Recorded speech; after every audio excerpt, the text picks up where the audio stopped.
Good afternoon, everybody. Good to see you. Thanks for coming.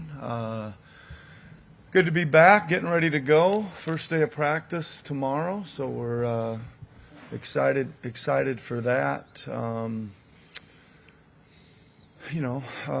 just want to talk a little bit about, as a coach, you kind of live your summers on what happened last season, right? And to be honest, there was a lot of piss offedness in my summer this year, and I think you guys all understand why it was not what we wanted to have happen, how we wanted it to go, what the expectations were, all that stuff. A very difficult season, and you carry that into the summer.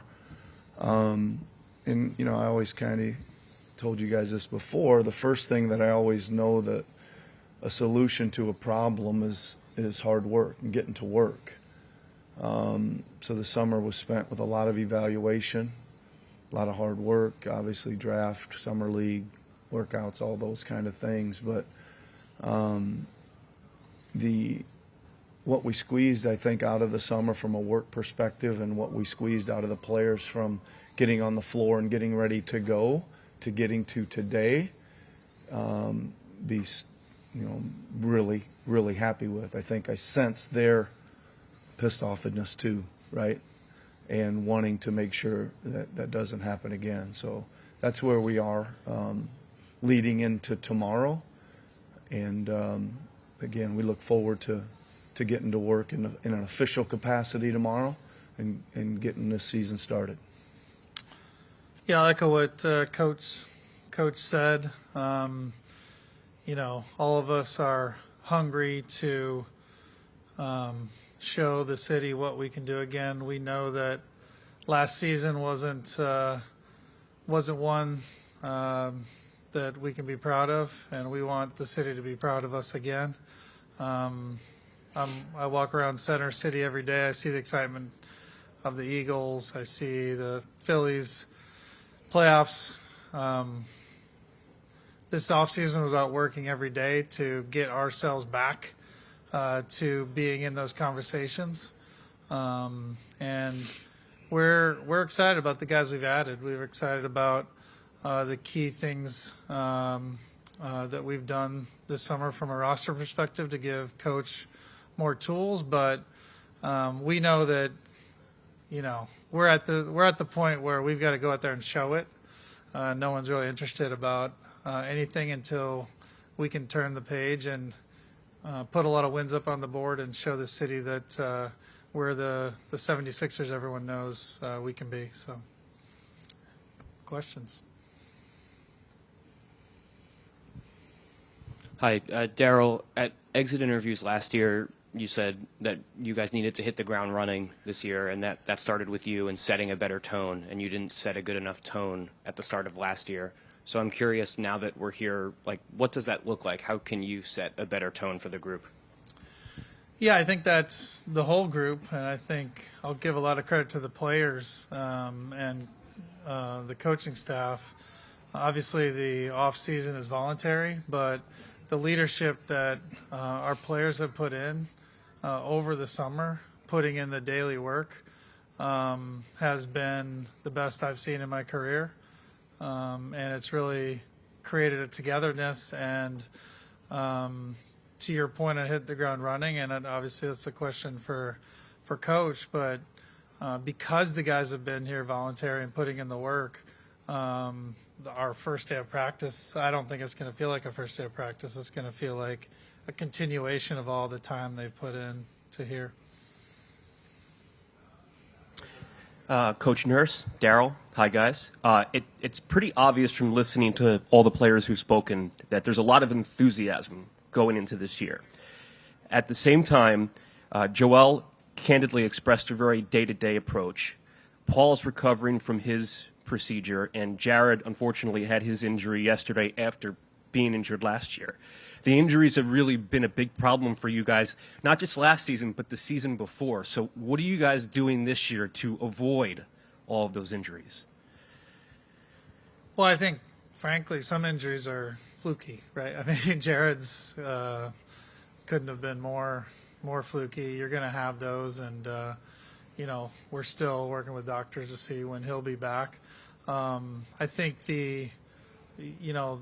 one of the reasons why it was good for you to hear from all the players. We thought it was best for you to hear from all the players, especially our key players. We're in constant consultation with them and doctors, and they're working their ass off to get back out there. And there are still a few boxes to be checked, as you heard from them, but it won't be for lack of trying. They're going to be out there, and one of the things to specifically answer your question though is youth generally does help injuries. Obviously, Jared's yesterday; he's young, but youth generally have fewer injuries, and we're right there. I think we're tied for number of players under 25 in the league, with 10 or 11, something like that. So we did want to inject a lot of youth into this roster so we can manage through injuries better as well. If I may quickly follow up, what are your expectations for when Joel and Paul will be ready to play in games? Yeah, I think and I think you heard it from them, and this is straight from the doctors. We're not getting into the expectations game. The doctor's advice, what Joel said on listening to his body, which is a big component, and how doctors manage injuries. That's going to be what carries the day this year. Nick, I guess I'll follow up on that question. Just what did you learn last year, just because there's still so much uncertainty about Joel and Paul and their health moving forward? What did you learn last year about how to navigate all of that day to day and game by game, and how will you sort of take that into both tomorrow but then moving forward as well? Yeah, I mean, the first thing I think, Gina, we've talked about this stuff a lot, right? Almost every time there's another injury or the game missed or whatever is I think that Daryl mentions the youth that we have. I think we talked about being a little more athletic, a little faster, a little younger, a little quicker up and down the floor, and maintaining a style of play, whether who's in or who's out. Next guy's got to plug in there, right, and be able to fit in with the system and create the system of like we want to do. I just think we need to run better, right? I know that sounds kind of basic, but we need to be able to run back better so we can get our defense set.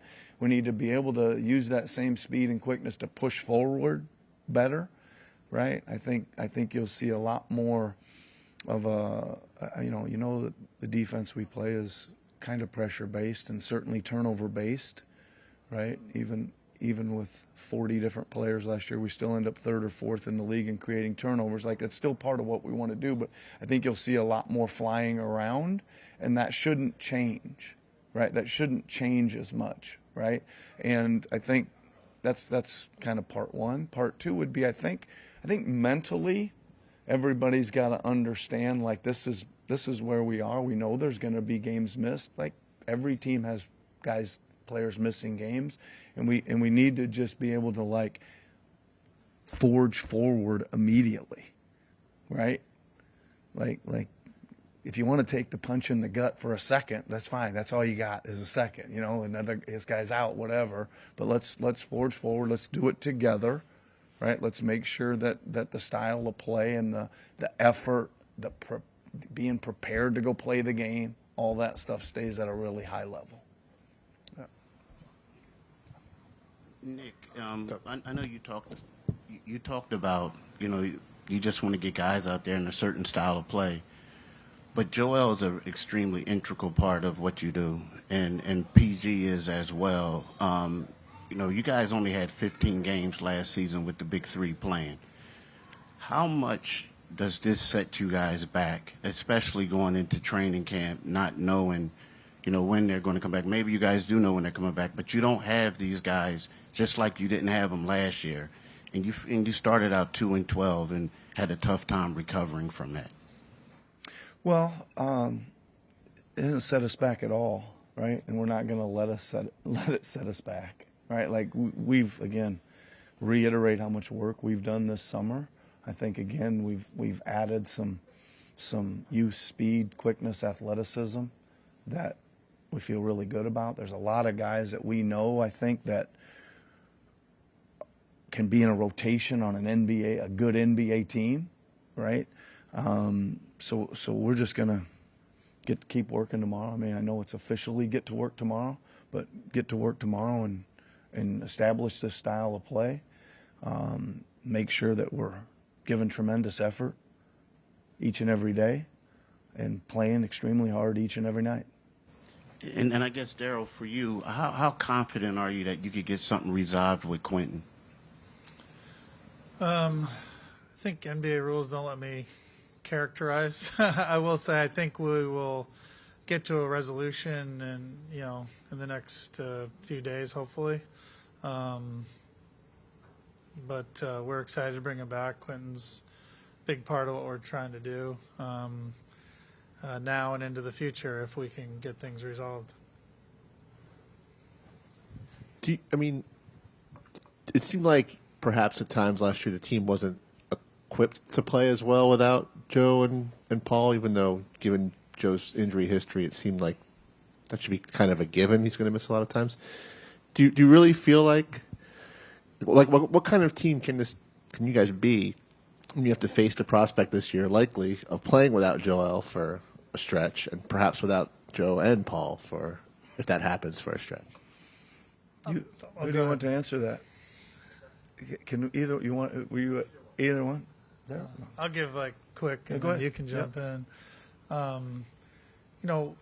We like the piece of we've added, but we are going last year was a little unique. I mean, I think you look at any team where you lose, it's not just one or two or three, but 4 or 5. I mean, I think at times last year we were without 5 to 7 of our players. We went into the season thinking we're going to be our key players last year.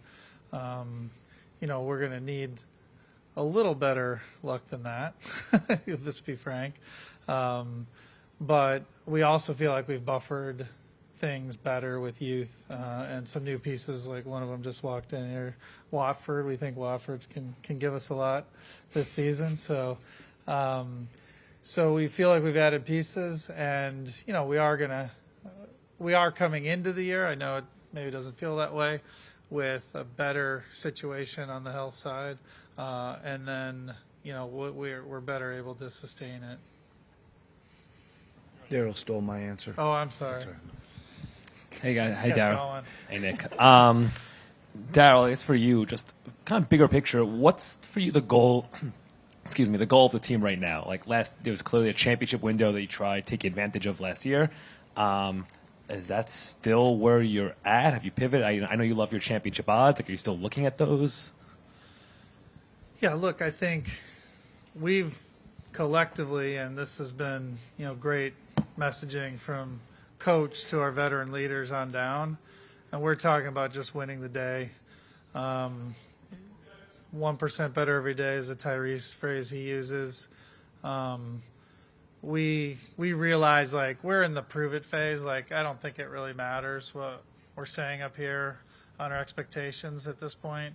We just need to go out there and prove it, be better every day, and show the city and show the fans that we're back in the conversation. I just reiterate, we gotta earn our way back into this thing, man.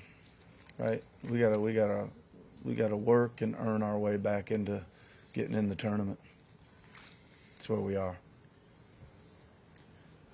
Nick, I know you'll learn a lot more about VJ and what his role might look like after camp and preseason and whatnot, but having had him with your staff over the summer, I guess, initial read, how do you think you're going to use him offensively from day one, and what are you looking to help him with the most early on? Yeah. Well, first of all, he's got a lot of really good qualities, and one of the qualities he has is he's got a really good engine or gas tank, whatever you want to.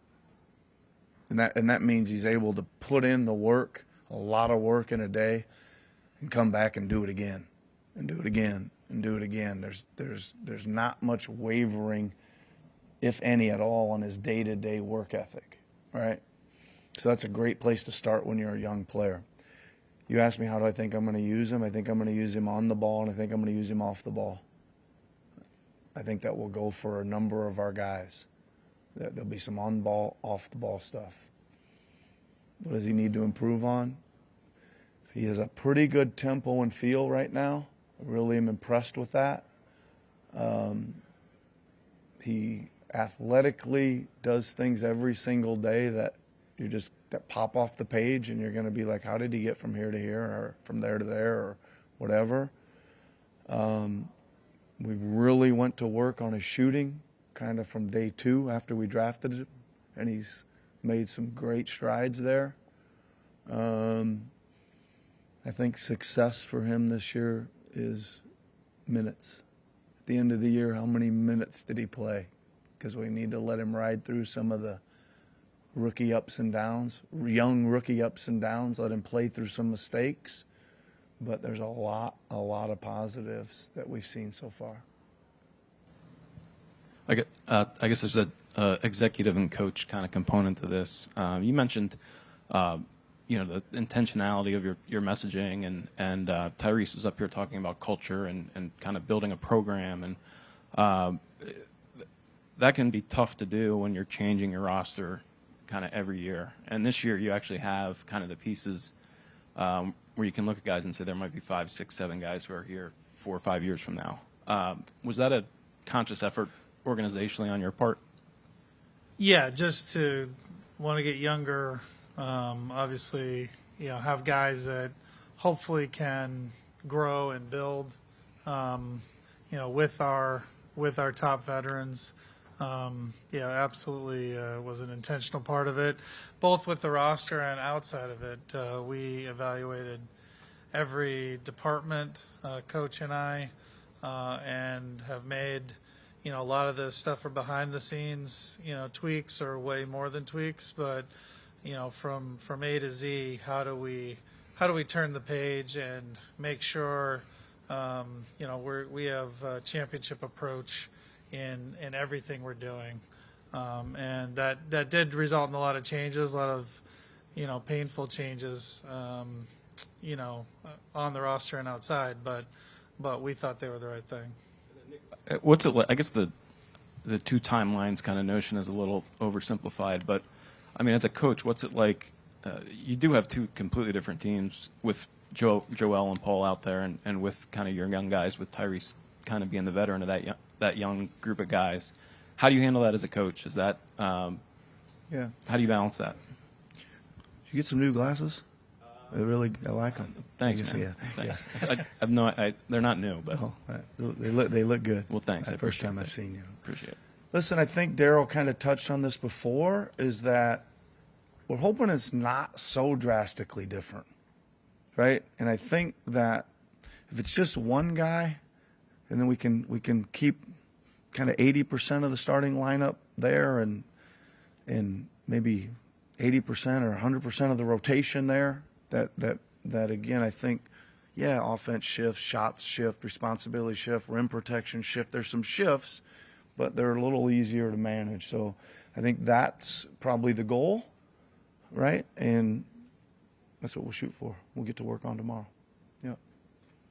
Yeah, I also have a question for Coach Nurse. So we have asked Tyrese about this, but I'm also curious about your perspective on this take as the head coach, because if you look at the roster this year, we noticed the nature of a guard-heavy roster. So we have Kyle, we have Tyrese, we have VJ, who can all bring the ball, handle the ball, make plays. I know it's a good thing to have all those talents, but I'm also curious about, from your perspective, what does it mean to have so many guards? How are you going to coach them, and what does that mean for the game? In terms of how you're going to shape this game this year, offensively and defensively. Yeah. Good question. I think that it's what I would reiterate again is it should give us an ability to play a little faster for a couple reasons, right? The guards can they can move, they can get back, they can run backward, they can run forward, they can go side to side, but also it should be able to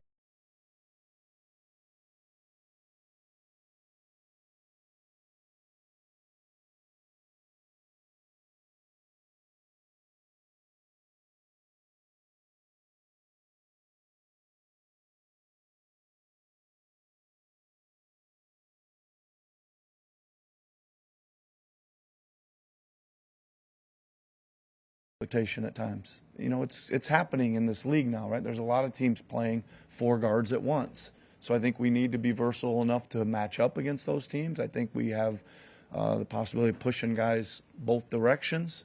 So that would be the answer. Yeah.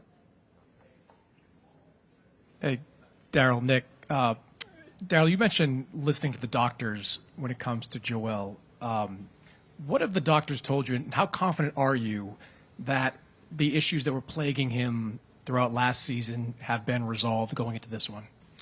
When I say doctors, and I mentioned we've looked to add and make changes where we need anywhere, and adding Dr. Glashow into the the team that's working with Joel has been a real positive. We had a good team before, and I think Dr. Glashow has really added.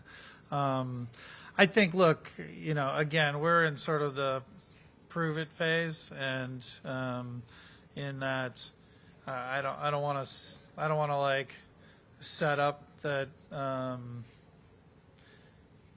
that we have, except for the boxes we're going to check and the doctor's advice we're going to follow. That's really all we know. But I would say Joel, in his own words, had some positive things, and he's the most important person in this. And what he's saying in terms of, like, I think he directly said, "I feel good," and that's really important, and what we're sort of building on as he gets to those final phases of 5-on-5 and things like that.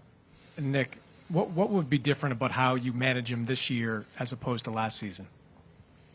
I hope a lot, meaning that he's playing a lot more. I think that's what we all want, right? I think there was not a whole lot of management. He didn't play a lot and wasn't allowed to play a lot, and his body wasn't allowing him to be out there.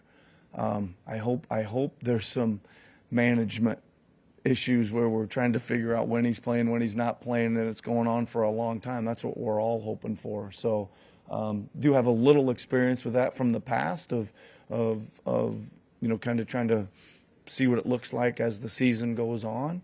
So we'll recall some of those experiences, but I hope there is a lot more management this year for sure. I think Nick, there will be, yeah. Oh, sorry, Nick, Yeah, over sorry. here. Good to see you again. You just talked about the team's guard mix. I'm curious about the power forward spot. Paul told us earlier that he'd be open to playing there more than he would have been 10 years ago, he said. Yep. You played him there quite a bit. I'm curious, first of all, do you plan to play him there regularly? And how do you see the rest of that group, whether that's Trendon or Jabari or anyone else, sort of fitting in? Is that still a position in the NBA? He sort of Power had a similar forward. comment. Listen, I think, again, as the game continues to evolve really quickly, 2, 3, 4 is so interchangeable, so much 4 out, 5 out. I just want to make sure that we get the best players on the floor. Again, that we got and if it means playing 4 or 2, however it lands that day or whoever we're playing, we do it, right? I really believe in trying to get the best players on the floor, and positions don't matter nearly as much, I think. And centers, I think, still do exist. Yeah, How do you view the Give depth you chart behind Joel?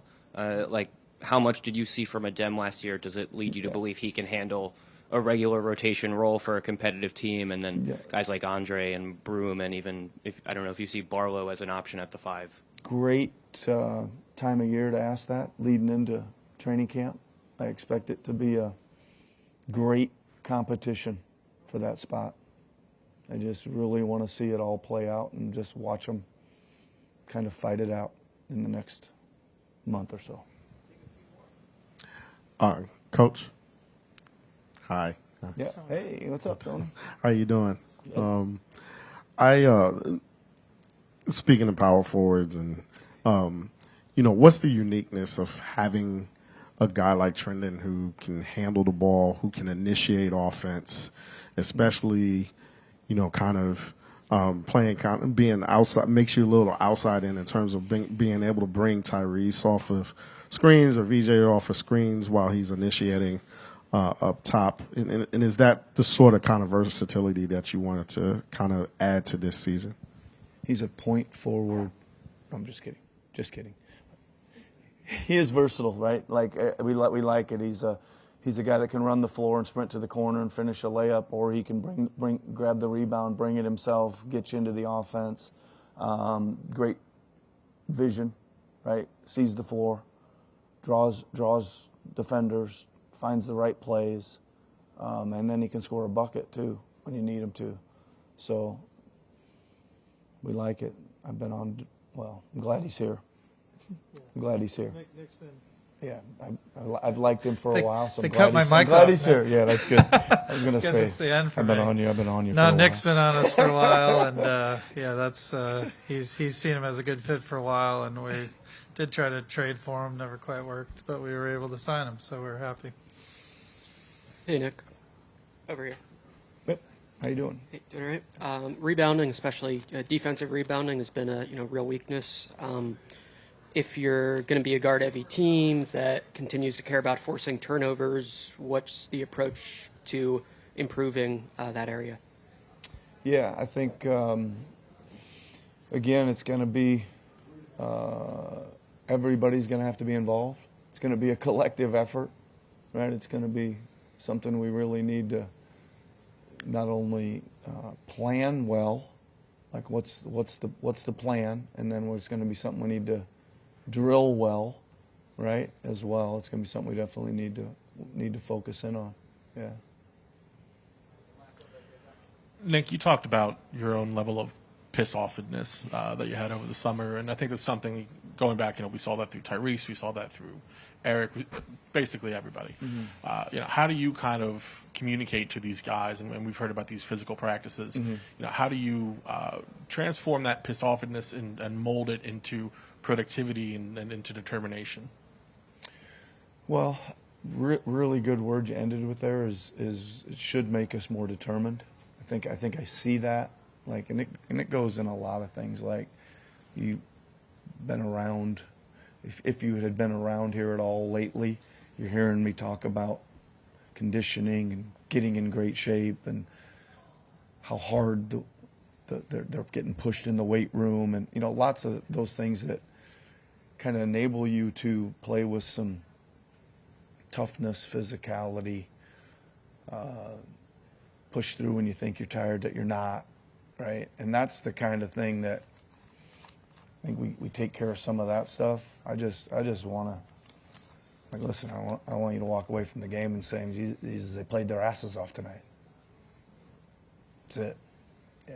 And then just the last point for you both. I know it just happened and not everything's known about McCain's status. Has anything been ruled out in terms of worst-case scenario for recovery time or anything there? No, we're still consulting with specialists. With the hand, there's doctors there's doctors specialized in everything, but it always seems like hand injuries are very specialized. So still gathering that feedback, but we know Jared's going to attack this just like he did the last one and be back even better. So. All right.